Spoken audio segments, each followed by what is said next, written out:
Save किया था ना? मैं सिर्फ इसलिए गया था क्योंकि उसने मुझे कॉल किया, that's it. But listen तो.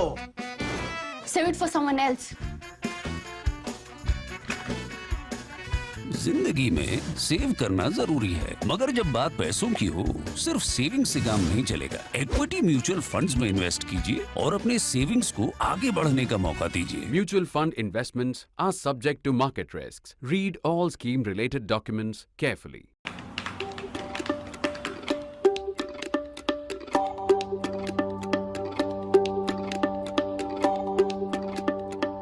National interest this week is back to full-on politics, and it's talking about how the RSS right now is at its strongest in India's political history. In fact, in its own 98-year history, it will be 100 very soon, but also the weakest it has ever been. I know it sounds very contradictory, but this week's national interest tries to address that contradiction. But before I do that, this is also time for me to remind you of the need for you to pay for your news. Please take a paid subscription, and if you've done so already, please renew your subscription. You will see on the screen how to do it. It's very simple, will not take more than 5-10 seconds of your time.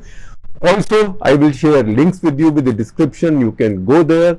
Please do that, because unless you do that, we cannot keep bringing this quality of journalism to you. And when I say this quality of journalism, I am not referring to national interest or my writings. That's marginal to all the great stuff that reporters, writers and editors of The Print are doing. That's only possible because so many of you are contributing, but we need your numbers to grow. Many more people need to contribute. Many more good people need to contribute. And if you've done so earlier, please renew your subscription or top it up. It will be good for everybody. Good journalism is good for all of India, good for you, good for all others in our country, and certainly good for India's image overseas. And finally, it is good for us at The Print as well. So please do your bit, just a little bit, while I get back to the point. The chiefs of the RSS, or Sanchalaks as they are called, are about as abstemious in their speech as they are in their real lives. They are people with few needs, they eat very little, they live very simply, they travel very simply, and at the same time, they speak very little, if at all. And that is the reason that political pundits, political watchers, the media all wait for their annual lecture, the annual event at Nagpur, when on the day of Vijay Dashmi they deliver their annual speech, which is like their equivalent of the State of the Union address. The current chief, Mohan Bhagwat, is a break from the mostly silent past. He speaks more often, but also measures his words carefully, particularly when compared to his immediate predecessor, K. Sudarshan, who was a headline writer's delight. Bhagwat isn't any of that, but he still makes the headlines, as his interview with the RSS mouthpieces Panchjanya and organizer did this week. Finally, he is also the chief of the RSS. Finally, he is also the chief in an environment unprecedented in the Sangh's nearly 100-year-old history. The Sangh, by the way, was founded on 27 September 1925. For 90 years until 2014, and you know why we say 2014, the RSS had been on the defensive, and not just on the defensive, they were in an adversarial relationship with the establishment of the day and struggling for vital social acceptance and political relevance. Today, the RSS isn't just a part of the establishment, it is the very core of the establishment. In fact, this establishment is nothing without the RSS. Bhagwat acknowledges this first up in the Panchjanya/organizer interview. In the past, he said the challenges, or kantak as the thorns, kante is the expression he uses, they were of intellectual and political rejection and criticism. Now that political environment is transformed, obviously to the benefit of the RSS. He then goes on to lift the challenges and pitfalls, the new ones, the new challenges and pitfalls, which we will discuss in about a bit. If you do want a better idea of the things he said, you can also check out my episode of Cut the Clutter on his speech. I will share a link with you. Cut the Clutter, as you know, is almost entirely opinion free. So that analyzes what somebody said, did, what happened, what might happen, etc., etc. This national interest is my opinion. So this is opinion on the Bhagwat speech, and what does it show as the future for the RSS here on. The Sarsang Chalak notes quite correctly that the political environment has transformed radically and for the better for the RSS. The RSS therefore is the most powerful it's ever been in its history. At the same time, I would also argue that it has never been so weak. So how can an organization be the most powerful in its history and the most weak, the weakest at the same time? The most powerful and the weakest at the same time. Have I gone nuts? No, I haven't, because I have an argument. So if I have an argument, as I claim, how do we resolve this contradiction? How can an institution be the most powerful ever and also the weakest ever? That's politics. The new transformed environment, Bhagwat notes, has placed the pupils of his organization in key positions of power. Almost anybody senior in the cabinet, barring a couple of people who brought in laterally, they've all been from the RSS. Irrespective of which side of the ideological divide you are on in the larger national political debate, you would agree that RSS is now ruling India. There is no doubt about that. Like it or not, RSS is now ruling India. Narendra Modi is no Atal Bihari Vajpayee to pretend to distance himself from his alma mater or be defensive about his ideological upbringing. Again, unlike the Vajpayee years, when the RSS often bickered with him, sometimes in public, we've never seen any whiff of that with Modi. If anything, we've only seen fulsome praise of Modi from the RSS. That's the reason we argue counterintuitively that the RSS is at its weakest in terms of influence while at its strongest politically, because political power has now been outsourced to the BJP, to Modi government, to the political side. Even if the RSS is still in principle Modi's guru, Prime Minister Modi is guru, nobody would dare to whisper a word of advice to him or to counsel him. Forget some whiff of criticism. That is not going to happen. When the Shishya grows into such a popular and domineering leader, the guru has no choice but to sit on the sidelines and applaud from there, which is what the RSS is doing now. It follows that the RSS now cannot make much news. It cannot question or embarrass the government of the day. It also has to calm down on some of the old divisive ideas or what were seen as socially repressive thoughts. It has the obligation now to be the good establishment boy. Power is heady, but it also less fun, because power brings in restraints. That's what the RSS is having to deal with now. An all-powerful RSS now has to make compromises over issues that are central to it ideologically, ranging from trade, international trade, to genetically modified seeds. You can now see that after being opposed to international trade agreements for a long time, Modi government is now aggressively and quite positively, with an open mind, negotiating free trade agreements with many countries. That is not something that in the classical RSS worldview would have been such a nice thing, because RSS is a lot more protectionist in its thinking, a lot more Swadeshi in its thinking, and similarly genetically modified seeds. So the RSS again, so Swadeshi Jagran Manch and other parts of the RSS, they've been suspicious of genetic modification, of use of biotechnology in agriculture. Similarly, from collective leadership to an almighty personality cult, and from alliances with the West to an aggressive outreach to the most important Islamic nations of the world. For sure, this position in power also brings the RSS and its members, especially its leaders, many benefits, which brings us back to the challenges and pitfalls his Sarsang Chalak mentioned in his Manjanya/organizer interview. Remember, when we mentioned this in the beginning, we said we'll talk about it a little bit later. So we are there now. The first is the news media, or having to deal with the news media, or the lore of featuring on the news media. Now that we are in this position, Bhagwat says we have to engage with the media, and we should.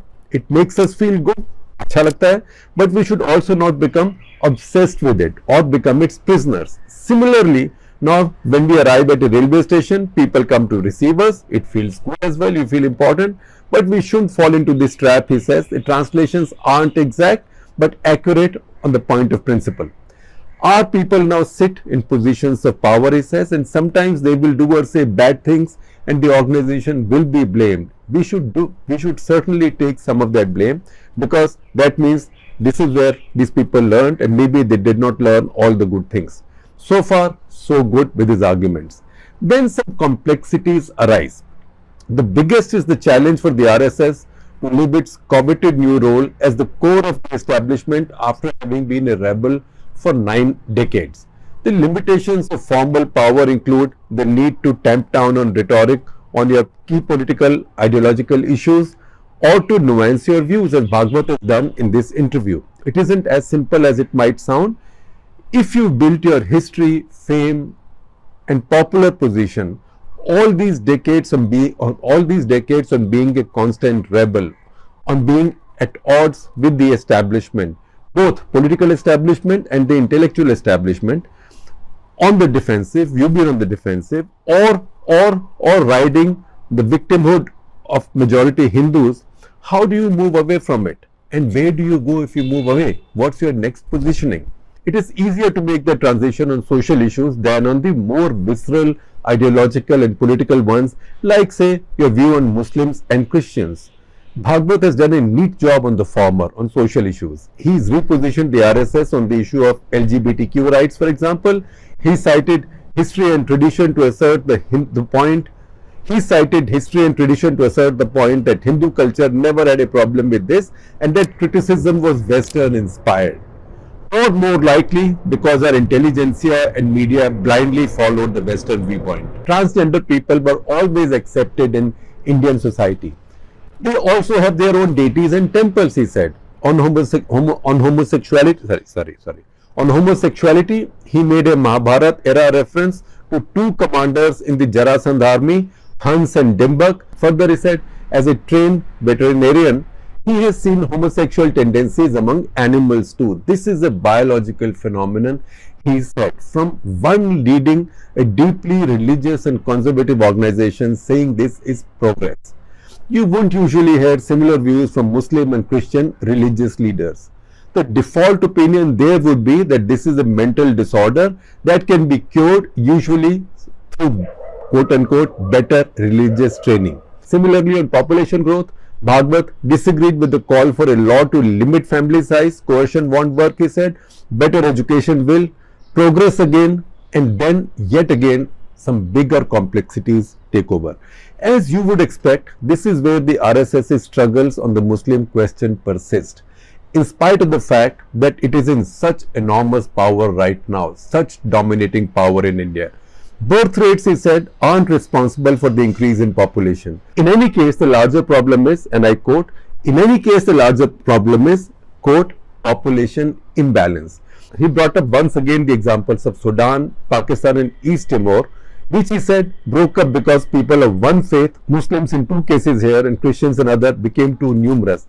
He had given the same examples in his Dussehra speech last year as well, which we had featured in our Cut the Clutter. There, he had added Kosovo as well. Kosovo also had, he said, broke away because of the same imbalance, because Muslims became a majority in Kosovo, because these were the districts, parts of Serbia, which were bordering Albania, which is predominantly Muslims. So his argument basically was, with Kosovo, as with East Timor, as with the breaking away of Pakistan, as with Sudan, is that in a larger country where one faith is a majority, if in a limited geography also, another faith becomes the majority, that can cause an imbalance leading to separatism. That's why he used these examples again.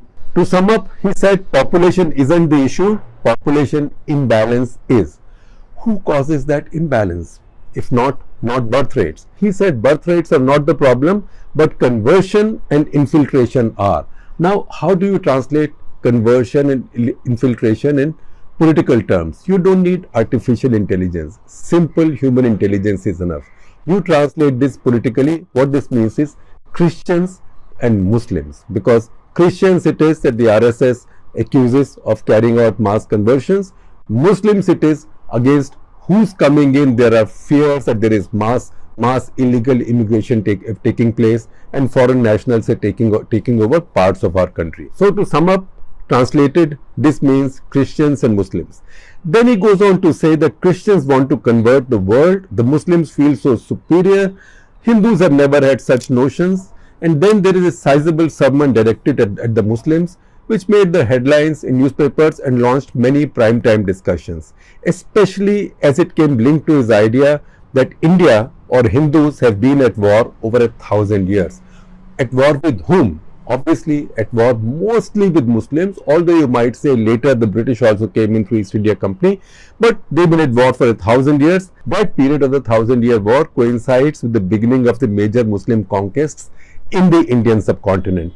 Now we are too strong to worry, he said, but only as long as we stay a Hindu majority nation. Because, he says, it is only the Hindus in the world, in his view, who believe in liberal, democratic and secular principle. For liberalism, Indian democracy generally in the world, and for secularism to survive, India must have a Hindu majority and India must remain a Hindustan. In fact, he uses the expression which RSS always prefers, which is Hindustan, Sthan as in place, not Hindustan as say in Pakistan, Afghanistan, Tajikistan, Kyrgyzstan, not like that, Hindustan. So he said, ये हिंदुस्तान है, ये हिंदुस्तान ही रहेगा, which means in his worldview, for Indian liberalism, democracy and secularism to survive, Hindus have to be predominant. Which brings us back to where we started. In constant rebellion or in power, the RSS has still not resolved its Abrahamic or more precisely Muslim dilemma. Will there be progress on it? What can we do? We can only wait for the Sarsang Chalak's next interview or speech.